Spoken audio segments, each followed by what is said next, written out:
In this video, there isn't a quick fix as in, boom, you're cured and will never again be beset by the blues.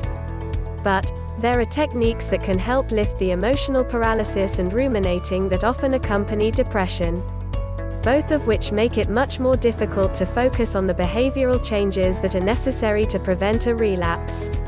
Luckily, there are ways to punch holes in the curtain of unrelenting darkness. Number 1. Take a different view. With depression often comes a psychological myopia. The sufferer robotically repeats to him or herself soul-sucking negative thoughts. Nothing I try ever works out. How could I have been so stupid? I am not worthy of being loved. A patient deep in the throes of that kind of thinking can, if unchecked, spend an entire session staring at one spot, often the floor. At those moments I prod, you are so stuck on only seeing things one way that you miss any other possible view. Literally. If you force yourself to look up, there are a variety of objects in the room to observe and ponder: a bookcase, lamps, paintings, a window with sunlight streaming in. It's not that my office is so fascinating, but there is so much you miss when you refuse to look. The patient then sheepishly lifts his or her eyes to take in the entirety of the room. Oh, I never noticed that funny placard. As I hammer home the point, there are a plethora of ways to view anything. Instead of continually convincing yourself everything is hopeless, consider all the other options. There is always a plan B. Number 2. Visualize a happy memory. When a patient continually revisits a painful memory, say, of a romantic rejection or failed business enterprise, it can tip him or her into near emotional catatonia. I say, wait, before you go down the rabbit hole, and all the dark feelings overwhelm you, close your eyes and go to a happy memory.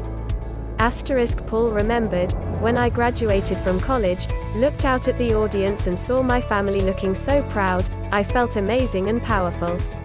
I said, great, go there. Let's relive that wonderful experience. As he described details from that lovely day, his mother's periwinkle blue dress, standing on the stage holding his diploma, his posture went from slumped over to peacock proud. He actually smiled. I suggested, the moment you feel yourself sliding back to an awful memory that takes you under, take a breath and instantly conjure up graduation day. Counter the gloom with an immediate dose of positivity. Number 3. Tell me something good. A depressed person has earned a PhD in the art and science of self-hatred. When I ask, how do you see yourself? I get answers like, I'm boring. I'm a coward. I'm ugly. I'm not smart.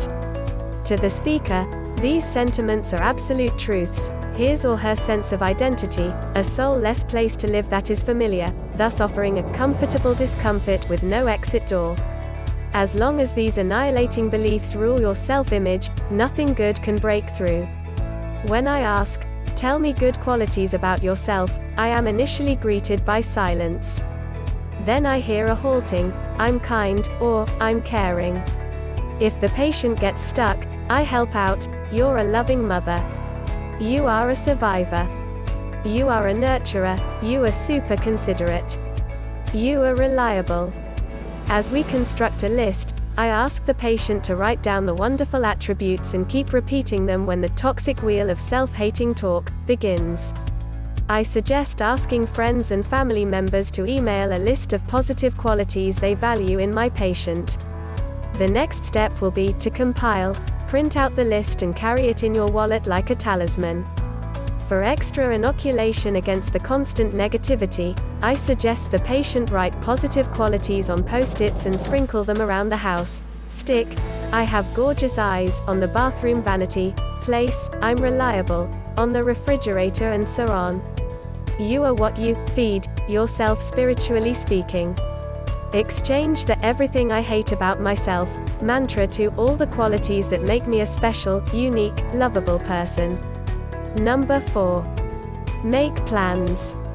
When a person is depressed, the only place he or she wants to be is in bed, preferably under the covers with the shades drawn. Lifting up the phone to hear a friendly voice, Much less having plans outside the bare minimum. Work, school, grocery store, feels way too difficult. The internet has made it dangerously seductive to keep to oneself. Studies show that limiting social media to approximately 30 minutes a day decreases depression.